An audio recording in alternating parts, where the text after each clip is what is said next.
In today's video, I'm going to teach you how to refresh a web page using Microsoft Edge. Whether you're troubleshooting an issue or simply want to ensure that you have the very latest information from a website, refreshing a page is a fundamental skill you can apply with ease. Let's dive in so that you understand just how straightforward this process can be. First, let's open up Microsoft Edge. Once you've got the browser up and ready, turn your attention to the top of the screen. At the very top, what you'll be seeing is the all-important search bar. This search bar is where you usually type in web addresses and search queries.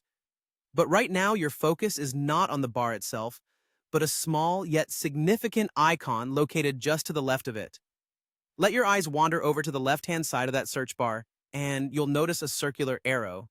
This arrow might be easy to overlook at first glance, but it's a fantastic little tool. This circular arrow is essentially a refresh button, and it's what you'll be using to reload your web page. The refreshing action is integral when you need to reload a page to see the most current content or to clear up some loading issues you might be experiencing. It's that simple, direct, and efficient. The icon may look like it's in motion, representing the process of taking you back to square one with the content you are examining. Now, here's what you need to do. Go ahead and give that circular arrow a click. It's really as simple as that. Once you've clicked it, Microsoft Edge will automatically start to refresh the page you're currently viewing.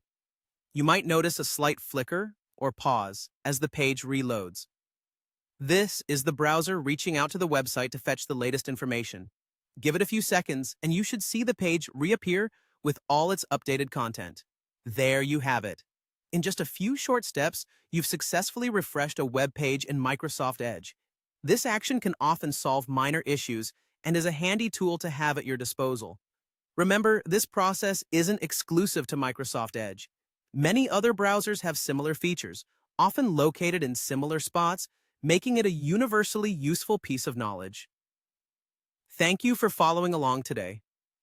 Hopefully, this has given you a clearer understanding of how to refresh a page using Microsoft Edge. Feel free to practice this skill until it becomes second nature. In the digital age, there's always something new to learn, and you've just added another skill to your toolkit. See you in the next video.